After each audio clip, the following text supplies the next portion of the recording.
Oh, eBay, you temptress, you. It is such a slippery slope. You buy one thing, and then next thing you know, 4 or 5 purchases later, you're buying something that you had no idea you even wanted. And that is the story that we have here. Either way, still make for a fun, cool build, though.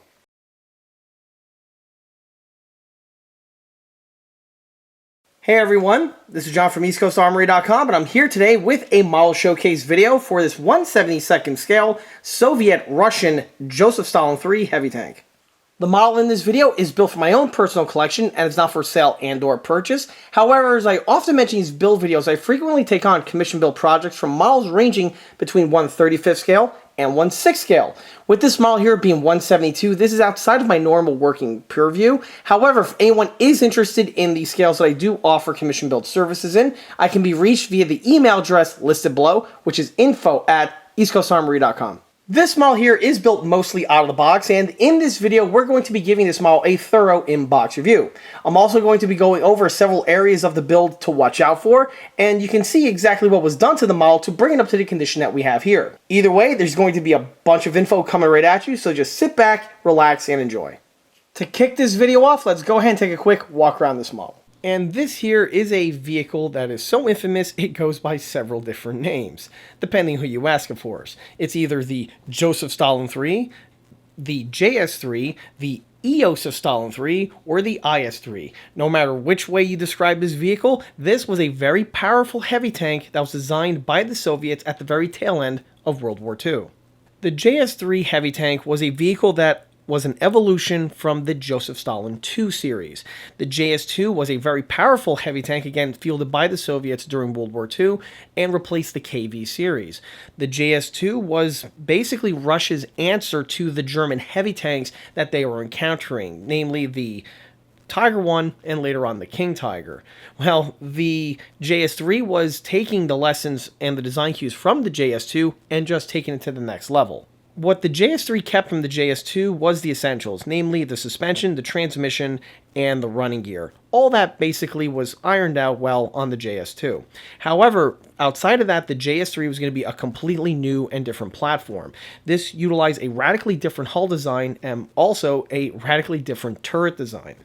The JS3 was really more along the design ethos of the next generation of Soviet tanks that were coming off the drawing board.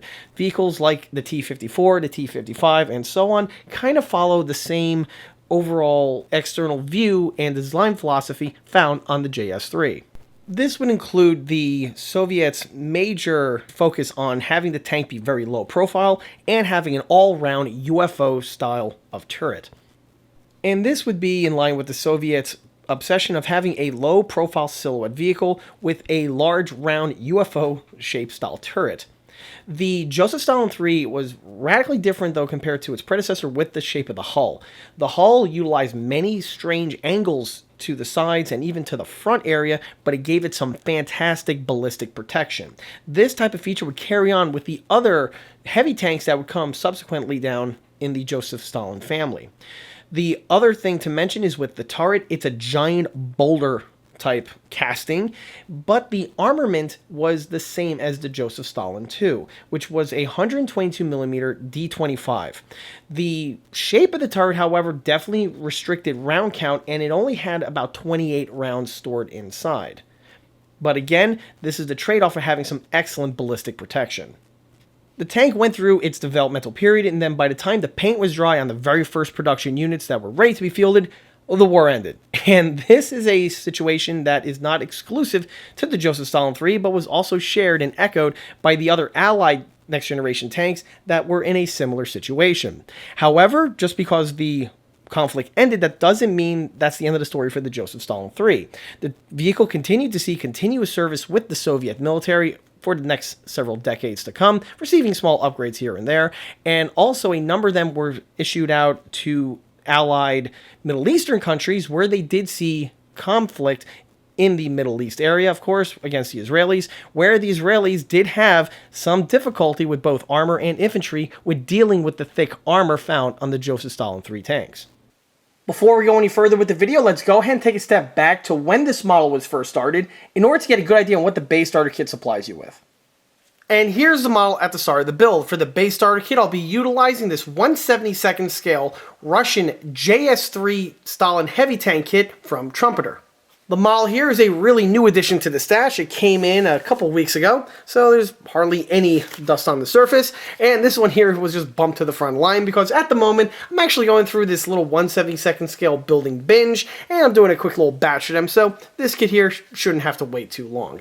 Anyway, as for the kit itself, like I stated before in the pre-video intro, this was a impulse buy. It was just something that kind of got recommended as I bought this kit, and next thing you know, this one pops up my feed. I'm like, why not? The price was good. As for the kits themselves, they've been on the market now for quite a while, and I'll go with that in a minute. And me personally, I paid about $15, give or take, with shipping and everything factored in, probably a couple dollars extra. But either way, I'm in this thing for under 20, and that definitely makes me feel good. The JS3 kit from Trumpeter is a very interesting release, and it's also one that's been on the market now for quite some time. These kits themselves were originally released by Trumpeter back in 2006 or so, and was part of Trumpeter's basically steamrolling lineup.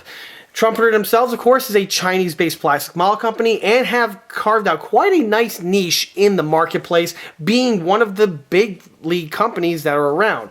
When we think of plastic model kit manufacturers, specifically armor models, we think of Tamiya, we think of Dragon, and we also think of Trumpeter, and arguably Trumpeter is probably the best of the three in some instances. Tamiya definitely has some falling back to do. They are kind of residual at this point, but I could talk about that as another topic. Anyway, Trumpeter themselves dropped, or I should say became known in the armor modeling space in the early 2000s time frame, or I should say actually the late 1990s time frame. I first heard of them in like 1999 into early 2000, releasing a wide range of T55 base kits and Type 59 base kits. But anyway, it wasn't until the early 2000s and mid 2000s when Trumpeter really began to get some momentum going, producing a wide range of interesting kits in 135 as well as in a multitude of other scales. And for the purposes of this kit over here, they produce quite a wide range of kits in 172, basically out of the blue. Originally, their kits in 1/72nd scale would have been some modern type vehicles such as M113s, some T55s come to mind, but in the mid-2000s time frame, they started branching off and doing stuff in World War II, as well as also for the Korean War period, and the JS3 kit is definitely one of them. Prior to the release of this kit over here, if you were looking for a JS3 kit in 1/72nd scale, your options were pretty limited. The only other options I could personally think of was this company from Poland, I think it was called Rodan. They had a 1/72nd scale JS3 kit, which I'm not really sure on the quality of the tooling, being a Eastern European model company that came out post-wall collapse. Their kits, most of the kits from Eastern Europe at that time were interesting releases. However, the quality was a bit simplistic compared to some of the other kits that were coming out of China. And so the Trumpeter kits, when they dropped, definitely were using more modern tooling. And because of that, you're getting a better quality kit, or so it seems. As I mentioned before, the kits have been on the market now for quite some time from the mid-2000s time frame, and these kits are still in full production, and occasionally Trumpeter changes the box art on them with using just a slightly different type of photograph.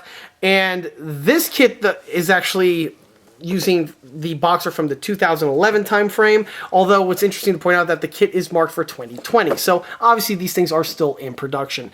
The availability on these is quite good. Tracking one down online is extremely easily done. You're going to find these on, like I did here, on eBay. Most of them are sold overseas. This one was definitely included, but you'll also be able to track one of these easily down on AliExpress. So that's all there is to that, and let's go ahead and start with the box art and graphic design. So the box art on all of these Trumpeter 1/72nd scale kits were very minimalistic. They didn't have a fancy paintwork or anything like that. We just had a nice little photograph of the model in question, along the lines that we saw in some kits from the 80s, like the old Academy Minicraft kits that comes to mind. Well, again, like I've stated in the other ones that are similar, at least there's no fraud in advertising in that respect, but the box art looked like something actually you would see in a catalog. But either way, so we have a nice little built version of the vehicle in question. I love the white stripes. That's probably how I'm going to paint this one, spoiler alert. And the box art, again, is very simplistic. On the top here, we have a nice little serif typeface with a stroke, typically seen on several other of the Trumpeter kits. Russian JS3 heavy tank kit, or they just call it the JS3 tank. Also, oh, by the way, before I forget, Trumpeter released 2 versions of the Stalin in 1/72nd scale. They produced one, which is this one here, which is the standard JS3, and they also produced a JS3M kit, which is interesting to point out because the JS3M kit, they actually produce in 1/35. However, they never produced the standard JS3 in 1/35th scale. At the time, they actually eventually did, if memory serves. They actually have an extensive and beautiful range of Stalin-based vehicles. I think the standard JS3 might be one of them. A little hazy on that, but that's a topic for another video for another day. Back during this era, though, the JS3M kit was one that they did produce in 1/35, and again, they have it in 1/72. Am I going to get it? Probably. In 1/72, of course, just so I can round off the collection. It'll be cool to do that. Anyway, back to what we have over here. We have here the model's length in dimensions, and by the way, as I always say, I always get emails and comments asking about how big of the model is. I'm not going to measure it. I don't have the time. I'm not going to do that. But for those who are interested, at least they tell you on the side of the box. So the length is 134.6 millimeters. The width is 46.7 millimeters, and we don't have a height, but it has 140 plus pieces. As for the millimeters, I have no idea what that is because I'm American. So anyway, back to the vehicle in question. So we have here the Trumpeter logo right there on the upper right hand side, sometimes on the left, sometimes on the right, depending on the kit, of course. We have some verbiage over here telling you it's 1/72nd scale and that the thing is not a toy. Do not eat the parts. It is definitely not for small children. And we have here the thing saying what it is in Mandarin. Side of the box, typically seen on these 1/72nd scale Trumpeter kits, just a gray background with a nice thumbnail of the same photograph on the front, the verbiage, the logo, and also the kit number, which for those who are interested is kit number 07227. Reverse side, it's identical. And on this portion here, it's very Tamiya-ish, where we have a nice little illustration of the vehicle in question. And we do have 2 options of markings. This here is one of them. And this one is different compared to the one on the box art.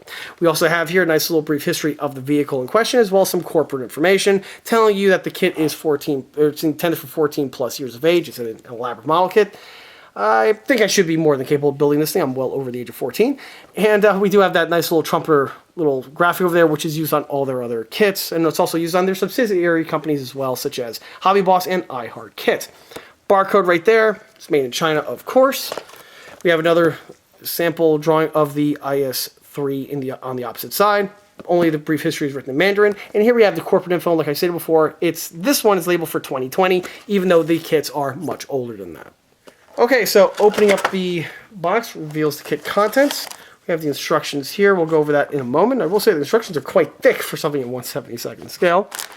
All right, so the model is hermetically sealed in this packaging over here. Let me go ahead and pop it open. The kits are all made out of this gray polystyrene injection molded plastic material, same plastic used on their other model kits, which is good quality stuff. You do not have any sort of extra fancy amenities such as photo etch or turned aluminum or things like that. It's a no-frills, old-school plastic model kit, and there's nothing wrong about that. Alright, so we'll get to this in a moment.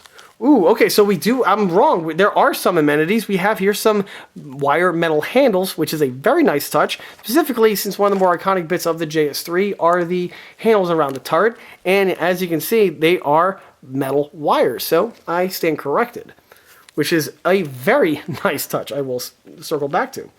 All right, put that in the box over here so I don't lose them. Okay, so starting with the hull here is excellent. It's nicely molded. It has the feel of the Tamiya in a way, only it has sponsons on it. Tamiya, of course, made their JS3 kit 135.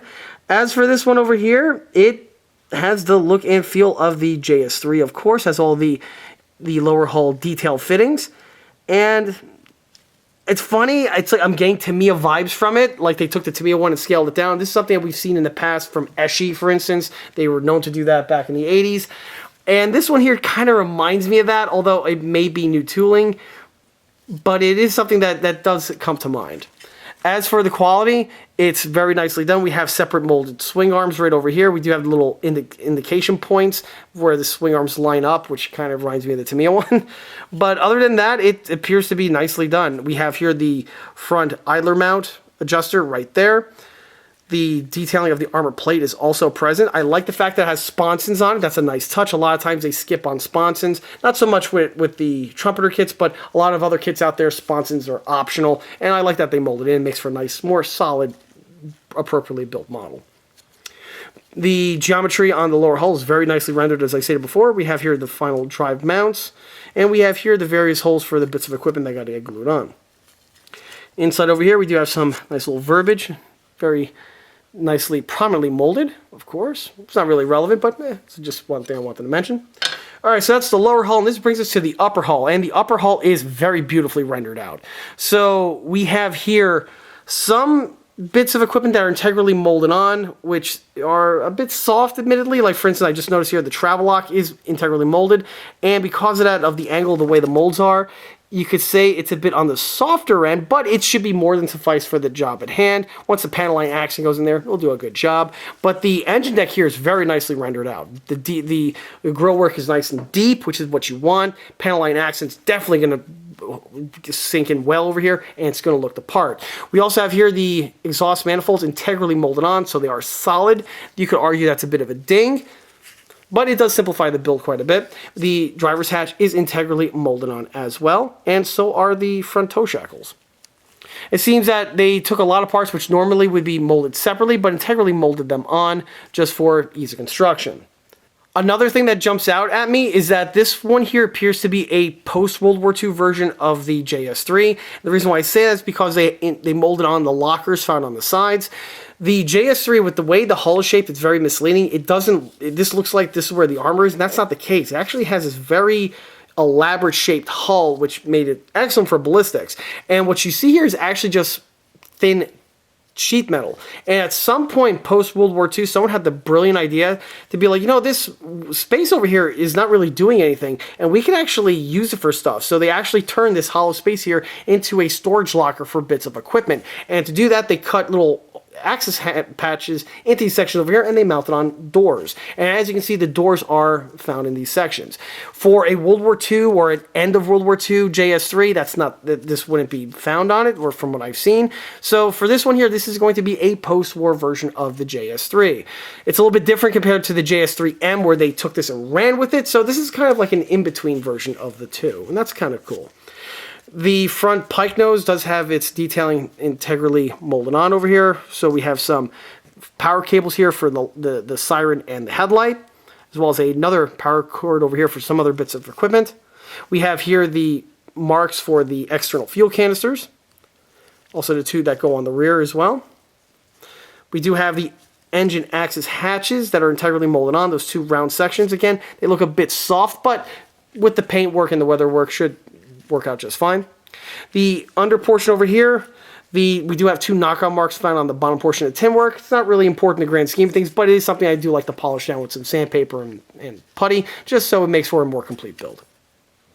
As for the quality of plastic itself, like I said before, it's nice and chunky, which again is indicative of a good quality piece, and it's a nice solid build.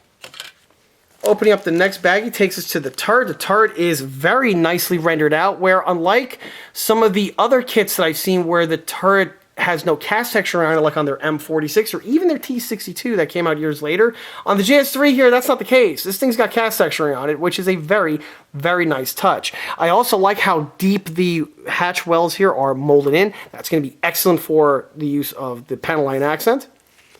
The turret halves look good. The fuel canisters are a single piece molding, which is great. Generally, these are a two-piece affair, and you have some seam work to contend work. But in this one here, that doesn't seem to be the case, and it's a nice, solid molding through and through. There's a slight little seam on these sections here where the mold halves join, but that's easily polished away. On the rear section, we do have a two-piece assembly for those fuel cans, so you're not out of the neck of the woods in that regard, but it's easier to do two as opposed to doing all of them. We also have here some other bits of equipment, such as the spare tracks. They are nicely molded. Good detailing found on the grouses. We have here the DSHK. Dushka's beautifully rendered out. I like the fins on it, but it's very finely molded, and even the piece is just bent just from the shipping, so we want to be careful that something like this can easily break, and if it does, your job is now a bit more difficult. We have here the main ordnance, single piece molding, which is great. No seam work to contend with, just a small little mold separation line that could easily be polished away. And the main ordnance is drilled out, as you can see. A nice touch. One less thing that I have to do. The cupola mounted Dushka mount is right there. Looks fantastic. As are all the other small little fine fiddly bits that are integrally molded on. We also have here the mantlet. The mantlet also has some cast texturing on it. It's a nice piece. The geometry looks good on that. And that's really all there is to that. We have here that top hinge plate, which I think is actually really hinged and may actually be functional because it has to work with the elevation. So that's interesting to point out. And then we have here the sprockets. There are two types. We have a full sprocket and a partial sprocket, and there's a reason for that, and I'll touch upon that when I get to the suspension. So here we have another sprue of running gear. Two sprues, both are duplicates of one another. So we have here several components such as the bump stops, which are separate molded pieces, the final drives, which look just like the Tamiya one, and probably the 1/35th scale Trumpeter one for that matter. And we also have here the road wheels and the return rollers. And the return rollers are nice in that the holes are drilled out, as they are also on the road wheels. The road wheels are nice with their geometry on them. They have that intricate molded in casting pattern of those little ribs, and that's also nicely rendered out. Again, once the panel line action goes in, it's going to make things shine. We have here the mud scoop, also an iconic bit of detailing found on the JS3, and you can see the swing arms, which look just like the Tamiya ones. Anyway, it's nice and separately molded, so it's going to be a nice high quality piece. And this brings us here to one of the more interesting aspects of the kit. So for the Caterpillar tracks, just like with many of the other Trumpeter 172s, the kit gives you individual link and length, which, as we know, I despise and I can't stand. However, I'm not going to be too derogative on the individual link and length tracks. Screw it, of course I am. These things are crap, they always were, and they're a cancer, but on 172s I tend to live with them. However, Trumpeter was smart with this kit over here because there's not just this option for track. They have another variant. They gave it to you also in a pontoon type format, which is a wonderful touch. So you could try to assemble these and may or may not come out any good, or as good as you're going to get. I'm not using those nonsense. I'm going to go with the pontoon. So this is something that I've seen with several other Trumpeter kits in 172, and it was a wonderful decision that they did this. So what they did was they went ahead and molded the track as a single piece with a good portion of the running gear already integrally molded on, which is fantastic because generally when I build these stupid individual link and links on my 172s, I have to build them and turn them into this format where I have a pontoon where the tracks are all assembled, the wheels are installed, and the piece is not yet glued onto the tank, so it allows me to paint and weather everything off the model, which is the best way to get the paint on the surfaces and avoid any missed areas. And with this format over here, they really cut a lot of time in trying to get these stupid things to look like this.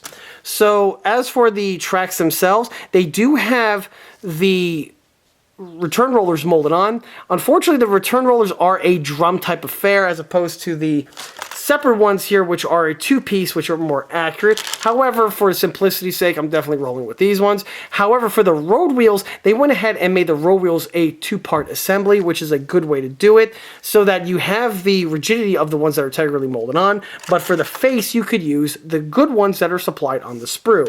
It's really having your cake and eating it too. The sprocket does have its cone detail integrally molded on, and as I mentioned before, you do have two options of sprocket. We had the full one if you're going to roll with the individual link and length route, or you can go with the partial one here if you're going to use the big brain approach and roll with the pre-pontoon format.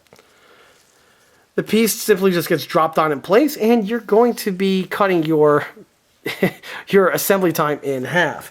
Also, the pieces do, unlike the Eschi kits where there's no track teeth found on the section, as you can see here, the track teeth are integrally molded on, which is much more detailed. As for the inner portions of the track, we don't really have any hinge detailing on those sections.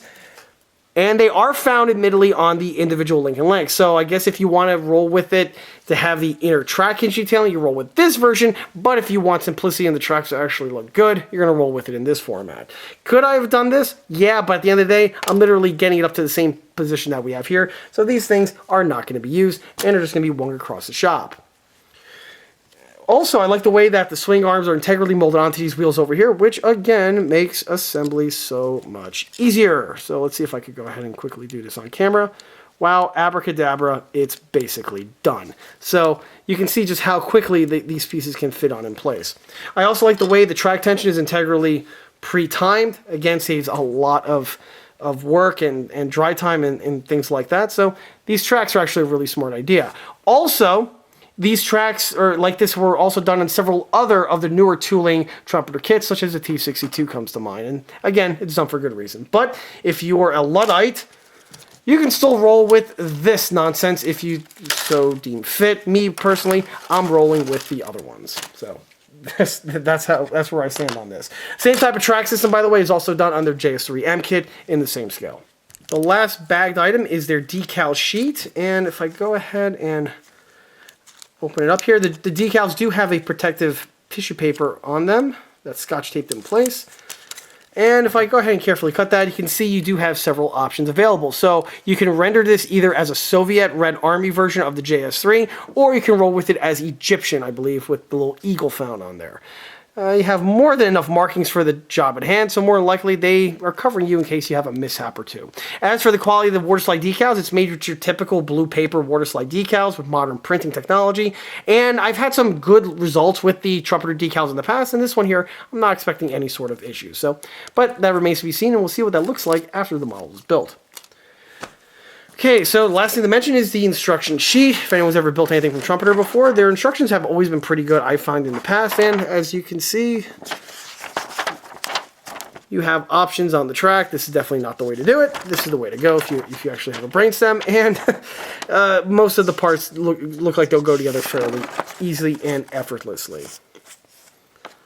And overall, it looks like it's going to be a fantastic build. Yeah, oh yeah, I'm definitely rolling with it in that format. So.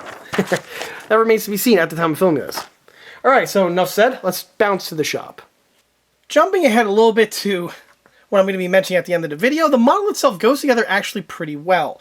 The part count is low, and the pieces do have some decent fit on them. However, there are some things to go over, specifically because of the small size. This can add some complications to the build. So starting with the turret itself, of course, is a multi-piece assembly, as I went over before, and it does have the ability for the barrel to elevate. It also carries over the feature from the larger scale versions, where it has that hinged section so that this plate here can fit and move with the mantlet. On paper, this is a nice touch. However, in practice, it doesn't really work because of the tolerances and the small pieces. There's not a whole lot of structure on the hinges themselves, and what happens after you install it in place, the piece will break on you at its earliest convenience. So if it does snap on you, like it did with me, fear not, the piece can still go up and down. It's just that you position the little plate here in a certain position where it allows both for the up and down motion, and just leave it at that. The other thing to mention is that you'll see that there's some little bit of putty work in this section over here. This is where the two turret sections connect, and there is a small little seam. It's not bad, it just gets polished away with a little bit of super glue, and I just add the red putty over here to give it cast texturing so it blends in with the remainder of the turret work. The next thing to mention are the grab handles. The grab handles are very nice that they gave you metal. Trying to mold these in plastic and this size is a fool's errand. So the fact they gave them into a metal is fantastic. And the sections are pre-molded into the turret on where they go. However, the holes aren't really drilled that deep. And so one thing I had to do with a pin vise, I just have to drill out each and every one of these holes just so it enlarges them so that the metal can fit in easier. The metal itself is actually very easily bent, so if you do not have the holes drilled out, you're just going to deform and warp these things out of place, and it's going to look like a mess. But then again, with the Russian tanks being what they are, having them kinked and bent up to a certain degree is probably something that can be beneficial, but that's up to the builder's discretion. Either way, it's best to go ahead and drill them out. Also, the handles are a little long. The material is longer than it needs to be in order to plug into the vehicle. So with a pair of wire cutters, I simply just snipped off the extra prior to the installation. Once the pieces are trimmed, they'll be able to slip into the appropriate locations, and once the glue sets, you'll be good to go. That's it for the turret for now. This brings us to the hull, namely the rear fuel tanks. So the rear fuel tanks are a multi-piece assembly, as I mentioned before, which means you will have a seam to contend with. And with the way the pieces are molded, they're so finely molded that the straps are literally a fool's errand in trying to do the seam removal and keep them simultaneously. It's almost like they're playing a joke on you. So much so that, honestly, I said, screw it. I'm just going to go ahead and polish everything down, delete the molded in straps, and this is just done just by doing the seam removal because how small of everything is. Once the material was polished down, I went ahead and re-added the straps like you see here, and this is just made out of thin strips of soda can aluminum. I cut it very, very thin, bent it to shape, and carefully glued them to the appropriate locations. This will do twofold. One, it restores the missing detail that it has. You are able to fully delete the seam, so it's going to look good in that regard. Again, you replace the missing detailing, and on top of that, the straps that are molded in, although it's a nice gesture, they look better if it's an add-on part. It holds paint better, it just looks more realistic. So the straps are a benefit in literally any way imaginable. Once the pieces were added, once the glue set that is, the pieces were just mounted to the appropriate locations, and that's all there is to that. You may notice that right now, the other fuel tanks have not been fitted on at this time. That's because they are going to be primed and painted off of the model. Because of the tight confines in these areas over here, paint will have trouble getting into these locations, which is something that can hurt the model visually. You have bare plastic showing, it's never beneficial. So in order to be thorough, I'm going to go ahead and prime and paint them off the model, reinstall them after the main paint work is completed, and then I can continue with the weathering and everything will blend in that manner. As for these fuel tanks themselves, there's really nothing much going on over here. They were nicely molded as they were a single piece mold. There was a seam on either side just where the mold section joined. I polished them down lightly with some fine sandpaper, and that's all there is to it. The cap here just gets glued in place. Just take your time, be careful during the removal and deburring, and once the piece pops in place, that's really all there is to it. Also, the DSHK has been assembled as well at this time. This is something that was a multi-piece assembly and was very nicely detailed, and something that I'm going to be painting very carefully with a paintbrush after the main flat black base coat is applied, or primer / base. I always use flat black on my model weapons, so that's something that becomes the base. But either way, this is a perfect way to work with it. When you're painting something like this, you want to make sure it doesn't blow off, so you want to either put it on some sticky on double-faced tape, or possibly even a small little clothespin or something along those lines just to hold it in place. But if you are using a clothespin, be very careful. They have a bad habit on flinging the piece off the Las Partia, and something like this flings off on you. Let's just say your day's basically ruined. Starting with the model suspension, as I mentioned before and frequently in this video, one of the kit's shining attributes is the pontoon suspension from the box. The kit is very nicely engineered with the way this was executed. And one thing that I personally enjoyed, besides the simplicity that it offered the build, was that it allowed me to get everything thoroughly painted without really having to work around the road wheels. And as I referenced also earlier, whenever I build these models, the tracks and the wheels are always painted off the build, be it a model that has single-piece vinyl, workable track links, or in this case here, a pontoon-type format. So the pontoons, before installed onto the model permanently, are thoroughly painted, and then I have to go ahead and carefully paint around the road wheels and make sure everything is properly painted in that respect. Well, that is usually a challenge, and although that's still somewhat the case on this one here, with the way the kit is designed, it does so in a way that makes it easier. And the way they did that, as I mentioned before, the outer section of the wheels are separate molded items. Because of that, you are able to get full access to all of the track sections without having the risk of working around these areas here with a paintbrush trying to carefully paint the wheels or paint around the track sections. Another huge benefit that the dual piece wheels give you is that it gives you the correct look of the road wheels where they are two pieces. And this is again in contrast compared to some other kits out there, say the Eschi kits, where the road wheel is just a molded drum and there's no dual road wheel that is represented. And as I also mentioned, that is a bit of a ding on those kits, but it's one of those things you just basically learn to live with. On this one over here, you get the full detail appearance of the proper segmented road wheels, but in a way that's done in an easier to assemble manner, being a pontoon, and also in a way that allows you to paint the wheels separately. Again, all of those are huge benefits that this kit does give you. Skipping a little bit to the painting aspect, the way you paint these sections is first the entire track itself is painted flat black. From there, I go ahead and paint the road wheels that are integrally molded on, i.e. the back sections, the swing arms, and also the return rollers with the base coat, and that's applied via the paintbrush. Because of the small scale, the paintbrush is the best way to apply paint onto these sections here, because it mitigates the risk of collateral damage, i.e. getting paint onto the tracks as an overspray, and that's not really something that you want to do. For the outer sections of the wheels, these were painted again on the runner via the airbrush, so I was still able to paint them with the same methods that I do with the remainder of the vehicle.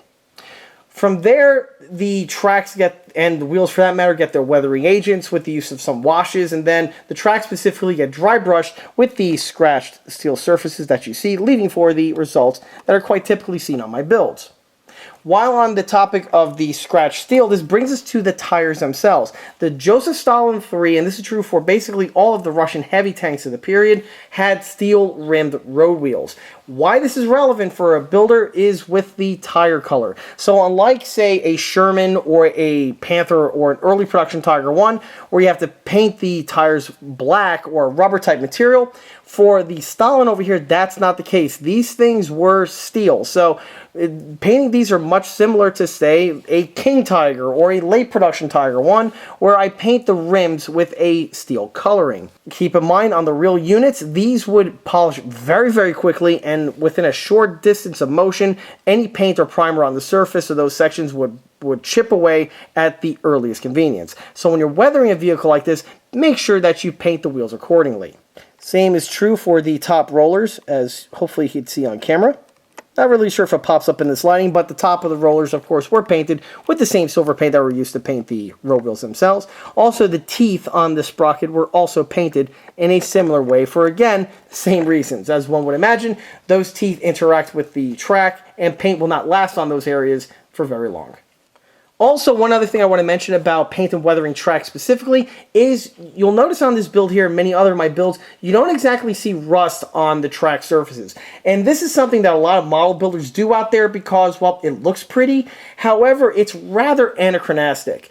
Generally, when these vehicles are in service, you're not going to see rust on the tracks. With the way these tracks are manufactured, first, you're casted in a metal that tends to be rust resilient, and on top of that, they have a coating on them of paint or parkerization or some other type of surface coating that also protects them further from the elements. And because of that, you will not necessarily see rust when the vehicle is in service and has been in service for a period of time.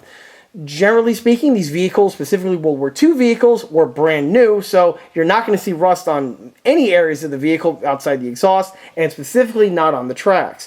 The only time you really get to see rusty tracks on a vehicle is for one of two reasons. One, it's been sitting outdoors on display for about 40 plus years, and at that point there, yeah, you're going to start seeing nature take its course and the tracks begin to rust. Another time is when you get to see rusty tracks is when the vehicle was destroyed, lit ablaze, and at that point there, all bets are off. You're going to see rust all over the vehicle, the tracks included.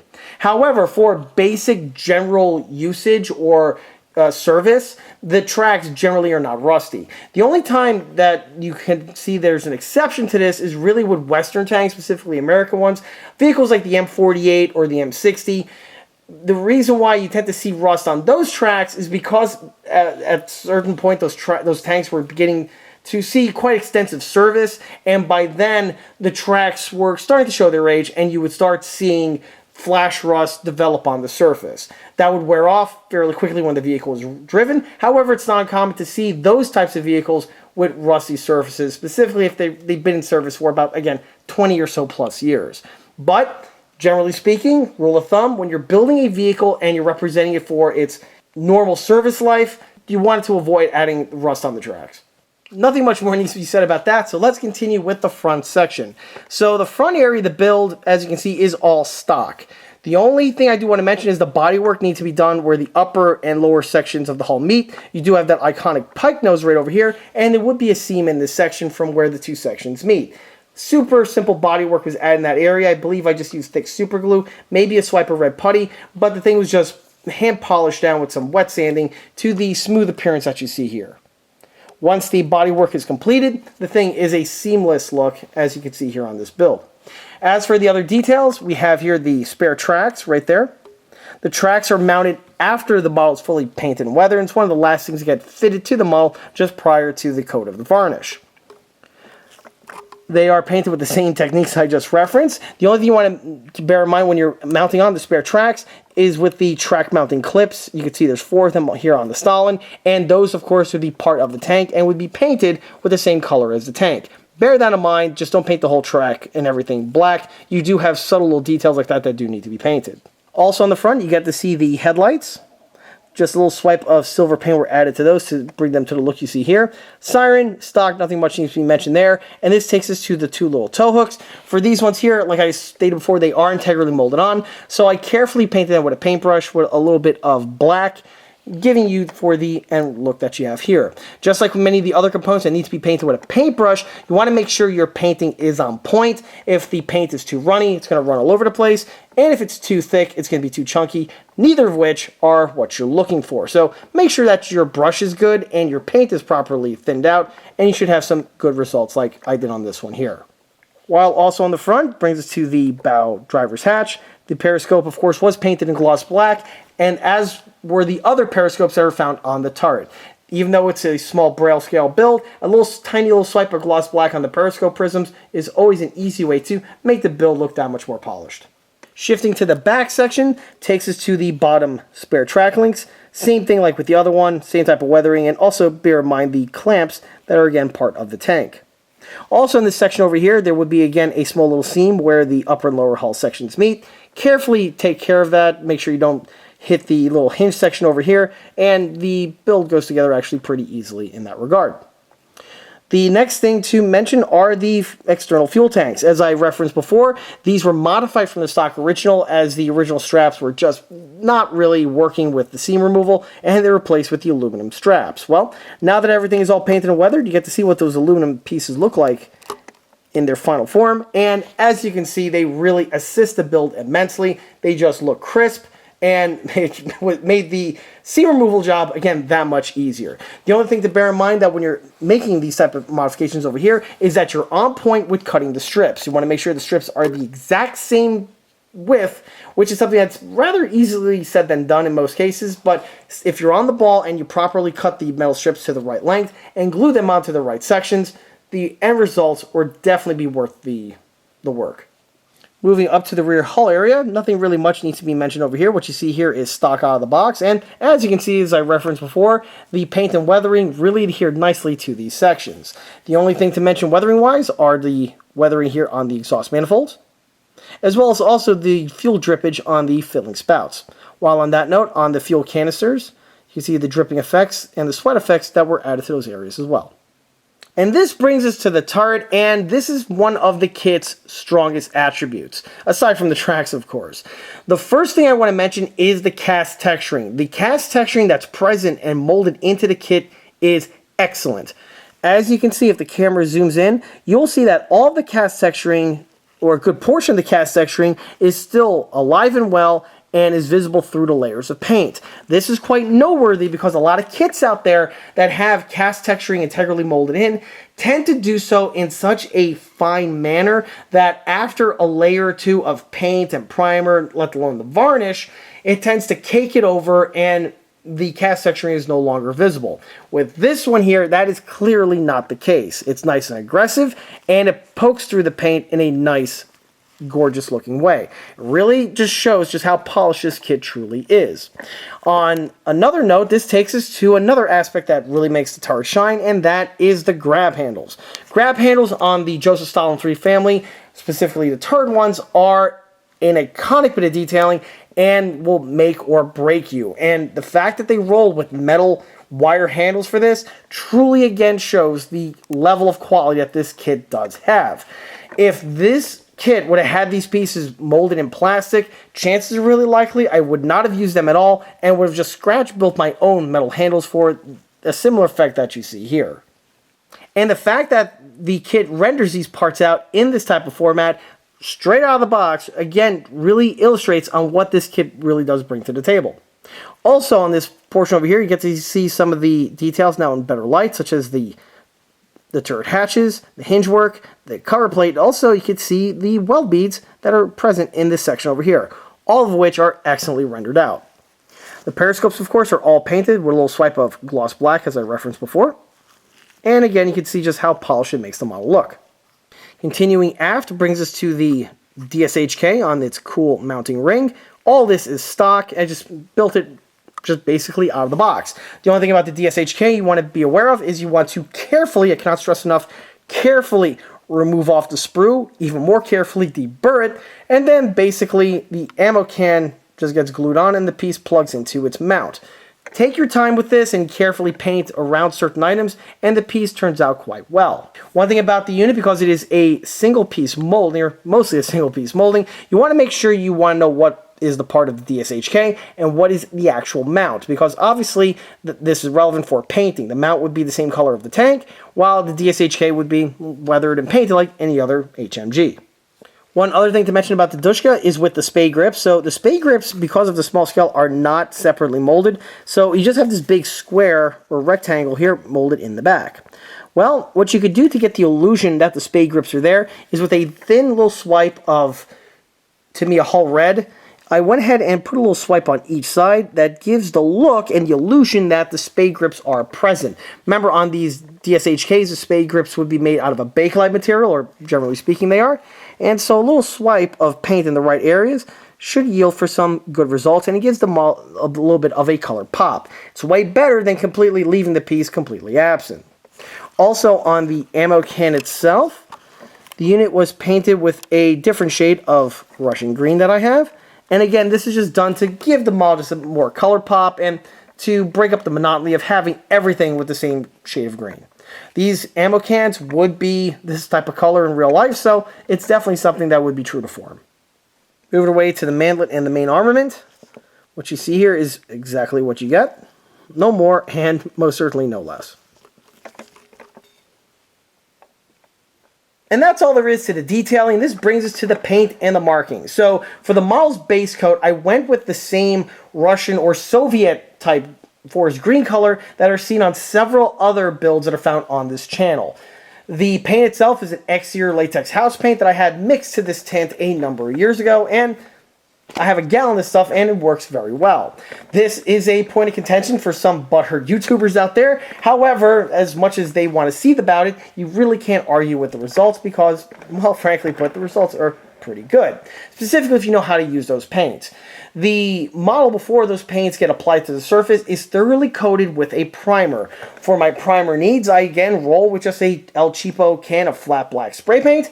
The paint is applied to all the surfaces, and then the paintwork can commence from there. For the main base coat itself, I roll with an airbrush, getting onto the turret, the hull, the outer portions of the wheels. And then for the inner portions of the wheels and the swing arms, this was painted with the same paint, but via paintbrush. The paintbrush application needs to be, again, done with the right consistency and also with a good paintbrush for you to get the proper results.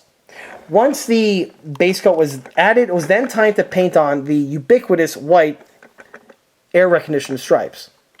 For the stripes, these are also applied again by hand with a fine precision paintbrush. The paint itself is exterior latex flat white house paint, and the paint was again thoroughly diluted to a point where it's controllable and not too thick. And if you know what you're doing, once everything is properly thinned out, you will have some excellent results. As for how to paint this, a lot of people like to go with masks for painting these type of sections. However, bear in mind the real vehicles that had this type of paintwork applied was done completely freehand. They did not use stencils or anything. They literally just painted these things by hand, and in some cases it most certainly shows, specifically the late World War II pattern ones. However, even though this one here was done during peacetime, you still had the paint application done in the same manner. because of this, the stripes are not really going to be perfectly straight, and that is by design. You want to have some flex and some bends to it, because this again gives the vehicle that realistic look and touch. Some people out there use the stencil method and it works for them. However, if you want to give the tank some character and just make the model look like it's just a little bit more accurate and more realistic, in my opinion, the paintbrush way is the way to go. Also, in case anyone is interested in seeing how the paint is applied, I recommend watching an older video that I posted a little while ago where I am doing a similar type of paint job but on a 1/35 scale Tamiya Joseph Stalin 3. That model was getting the OTR rebuild treatment, and in that video I actually showed the application and the techniques, how I apply the aerial recognitions, much along the lines like the way you see here. The link to that video is found in the video description, and it actually goes directly to that section in the video that shows the paint being applied, so you don't have to fast forward for the majority of the video in order to get to that part. Unless you want to watch the whole video and see what it looks like from start to finish, but that is really up to you. Either way, the video is in the link in the video description for those who are interested. And while on the topic of the stripes, again, I cannot stress enough paint consistency and a good quality paintbrush. You really need to have both of those in order to pull this off. If you don't, and one or two of those things are not where they need to be, your paint job will indeed suffer from that. If I bring the camera in closer and get into focus, you should hopefully see that the piece is as flat as possible. And what I mean by that is you do not see a lump or any sort of indication of where the paint was applied. If the paint is not properly thinned out, you will actually have a buildup of paint, and it will look like a lump in this section over here, and you can actually see a clear delineation on green to the stripe area. That's not something that's doing you any favors. Also, the other thing that you will see is the opacity. The opacity is built up to where it needs to be, and you will not see any sort of thin brush strokes or anything along those lines, which again can hurt the look of the build. This did require about 2 or 3 coats of the paint being applied, but once the opacity is built up and the thinness is achieved, this is basically what you're looking for. And as you can see, this one here came out nearly perfect. As for the thinness, or I should say the quality of the brush, this is again where you want to have a good quality brush. If it's fraying up on you, it's not going to work out well. You can have some brush strokes and going on either side. It's not going to leave for the nice clear cut line like you see here on this build. Again, no stencils were used. This was done completely freehand. After the stripes were added, it was then time to add the weathering. For the weathering, I utilized the usual techniques that are mentioned on this channel. First of which would be the sun fading effects, which is diluted flat white. Actually the same flat white that I used for the turret stripes. Added with the airbrush, but in a more diluted format with the use of tap water. I go ahead, thin it out, and then I airbrush on the various sections of the panels, giving for the sun fade effects that you see here. After the sun fading was done, I added diluted Tamiya flat black via the airbrush. That's diluted with a little drop or two of rubbing alcohol to thin it out, and once it's added, it goes on with some opacity, and it just yields for some good results with giving you the counter shading that are required on the edges and things like that. Once the airbrushing is done, I then switch over to the Tamiya panel line accent. This is applied with a paintbrush, and one thing about this kit, it absolutely loves Tamiya panel line accent. Right here on the engine deck area, as you can see, panel line accent goes into all those little grill sections and panels and fasteners, just makes everything pop. Same, of course, is true for the suspension and the lower hull. Turret, of course, that stuff goes into all these little areas over here, and it just really does a great job with the application once added. After the panel line accent does its thing, I go ahead and weather it further with some chipping effects. This is done with the dry brushing with some flat black, and I just rub the areas and add some chips here and there, completing the look of the weathering. The last thing I mentioned about the weathering is some rust effects here on the exhaust. Because these things would get pretty hot, they tend to rust in this type of format like you see here. On this one here, for the rust, I used paint. I have a mix of rust paint that I'd mixed years ago, and I went ahead and added via the airbrush in these two sections, and yielding for the end results that you see presently. After the rust was added, some poofs here were added with a little bit of Tamiya flat black. Along with that, some powder filing was added with the airbrush with the same flat black after the engine exhaust soot effects were once completed. After the weathering was done, it was then time to add on the markings. For the markings, I used the Kit Supply Water Slide decals, and they went on without any sort of problems. Like I mentioned before, the Trumpeter markings are pretty good in quality, and this one here didn't have any problems. They went on without any sort of issues, and once the markings were applied, the entire model was sealed with, you guessed it, BMS matte varnish. I absolutely cannot praise that stuff enough. Excellent product, does the job, does exactly what's advertised on the tin. Once the varnish is added, the decals are sealed to the surface and are done so in a flat manner. Gets rid of any sort of sheen, decal silvering, but it also makes the decals look like that they are painted on. Again, a win-win-win in all regards. In addition to the markings, the matte varnish does a fantastic job with just giving the model that final polished look. It's just one of those things, again, where you see it, you'll know what I'm talking about. And once the varnish is added to all the surfaces, what you see here is the final end result. Needless to say, there's a reason why I've been using that stuff for a few years now, and there ain't no chance I'm ever going back. One other thing to mention about the varnish, it kind of did a happy accident on this one over here, where on some panels, it kind of left these like little spot marks. Hopefully it comes out on camera, and honestly, this here is another win. It just adds another layer to the weathering, and it makes the vehicle look just that much better. Again, no matter which way you slice it, that stuff there is awesome. Can't recommend enough, and I'm definitely going to be using it for the foreseeable future.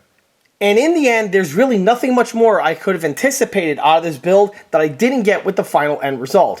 I am absolutely thrilled at how this one turned out, and this was definitely a pleasant build experience from start to finish. And really, my experience here is just mirroring what this kit does bring to the table.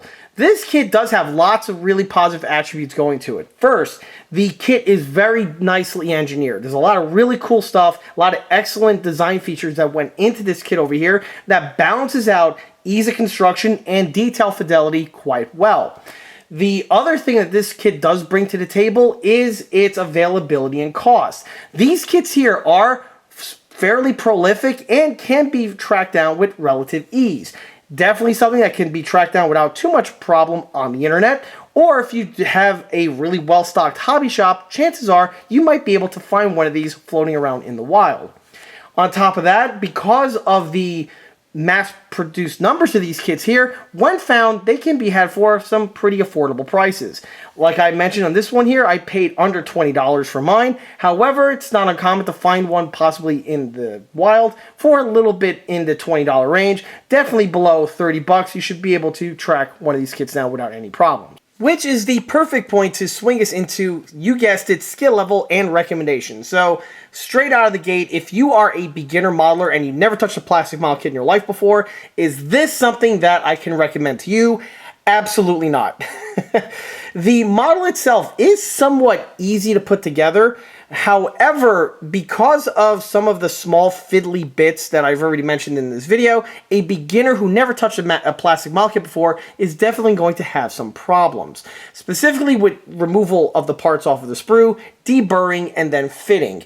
Another example on this particular build would be the grab handles. As I mentioned before, this is something that you do need a pin vise and a small bit for in order to properly seat the parts. And these type of bits of equipment aren't generally something that a beginner has in their toolbox.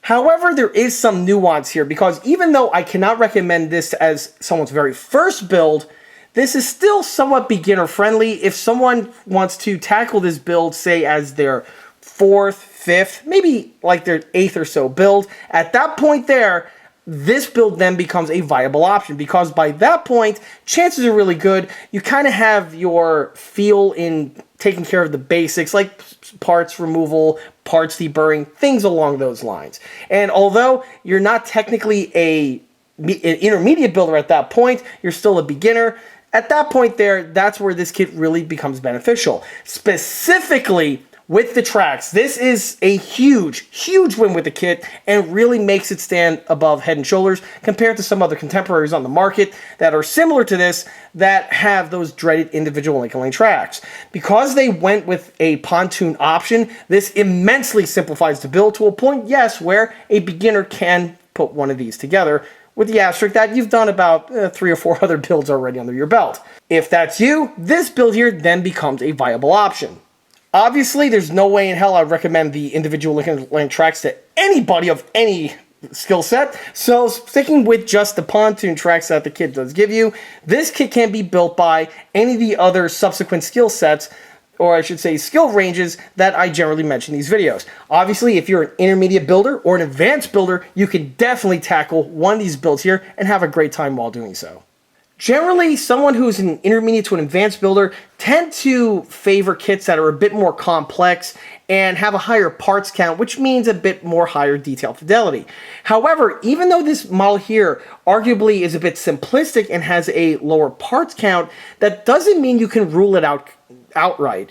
The model is still very nicely engineered and very nicely detailed out of the box. Even though the kit did make a couple shortcuts here and there, like I mentioned before, for instance with the rear engine deck area, having some of the parts integrally molded on as opposed to a separate piece, which the positive side would give you a little bit more detail fidelity. However, with the way the kit is rendered out, it still builds into an excellent rendition and a high quality rendition of the Joseph Stalin 3. As for aftermarket options, I'm not really sure if there are any on the market, to be honest, for this particular kit here. Perhaps there's something out there, there generally is. However, as far as my understanding goes, what you see here is what you get, and there's nothing really on the market to further enhance this kit from what the kit gives you. Having said that, in my opinion, the kit is pretty much solid from the get-go, so the need for aftermarket parts, in my opinion, is not really that necessary. And at this point here, we tiptoed into recommendations. So directly from the get-go, if you are an avid fan of the Joseph Stalin tank family, where you like to build and collect all of the different variants of the Stalin, this kit here is most certainly 100% going to be recommended to you. If you're a fan of Soviet armor, World War II armor, or even Cold War armor, this kit here should definitely also be something that you should have on your hit list. Another person who I would praise this kit from the rooftops for would be an avid Braille scale aficionado. If you're the type of dude that digs working in smaller scales, this kit here is indeed a must-have. This build was, I cannot stress enough, excellent. From start to finish, this one here was just an absolute pleasure to work on, and I guarantee it, if you're into this, working into the small scale stuff, you are going to have an absolute blast with working on one of these kits too. One final person who I would recommend this kit to would be anyone who's looking for a nice, quick build.